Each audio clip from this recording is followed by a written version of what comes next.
Welcome to The Humble Podcaster, the podcast where we help you follow through on your dreams of creating your own show by providing practical knowledge, tips, and tricks on podcast production.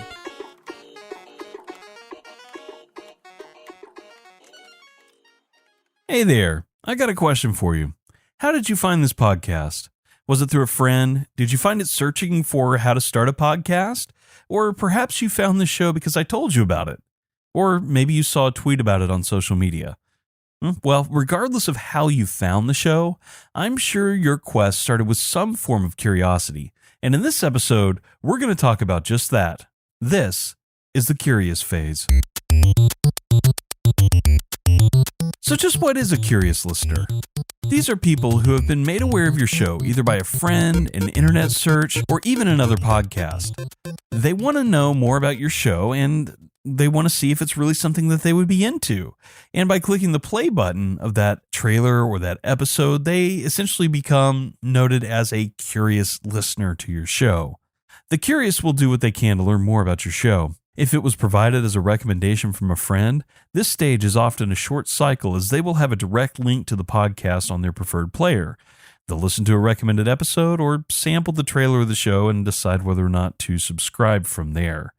Now, that said, if they learn about your show through an organic search or a guest spot on another podcast, this stage could take more time as curious listeners will need to do more research before committing.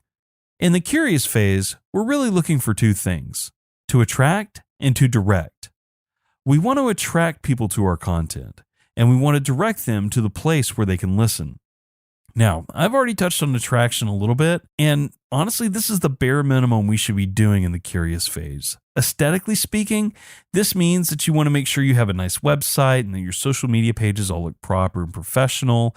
And truly, attraction can be anything, from guesting on another podcast to posting about your podcast on social media, creating short-form versions of your content, or anything in that realm of YouTube, Instagram, TikTok that you do to promote your show. Essentially, if the activity increases your visibility, then it can fall into this category of attraction. As a result of this increased visibility, this means that curious listeners can come from anywhere. For that reason, the most important thing you can do is be prepared for a new listener at any moment.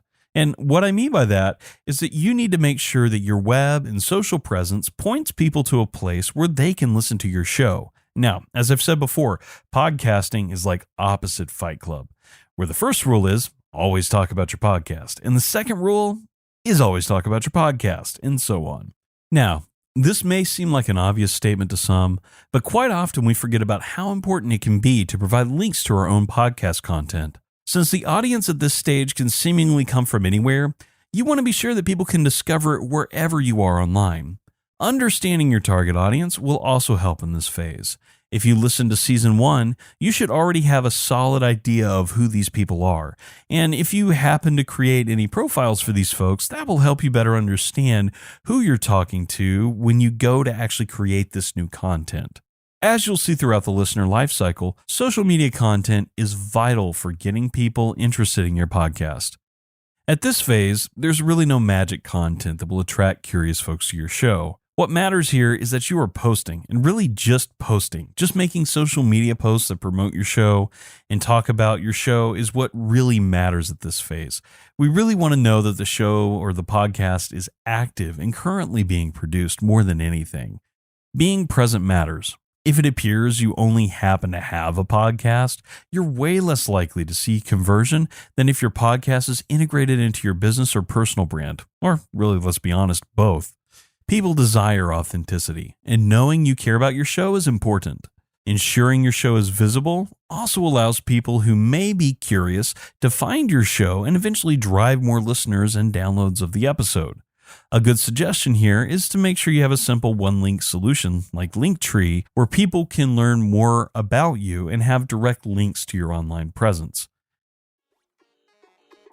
And that's about it. Once you have established your presence and it's clear you have an active podcast, all that remains is for a listener to start listening to your show.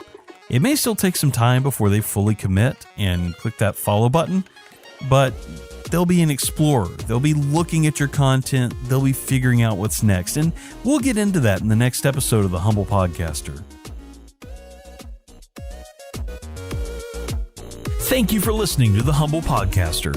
You can keep up with the latest on the podcast at humblepodcaster.com, and be sure to follow us on Spotify, Apple Podcasts, or wherever you listen to podcasts. If you want to connect with us on social media, you can find us at HumblePod on Twitter, Facebook, and Instagram. And remember, stay humble, stay on course, and keep on podcasting.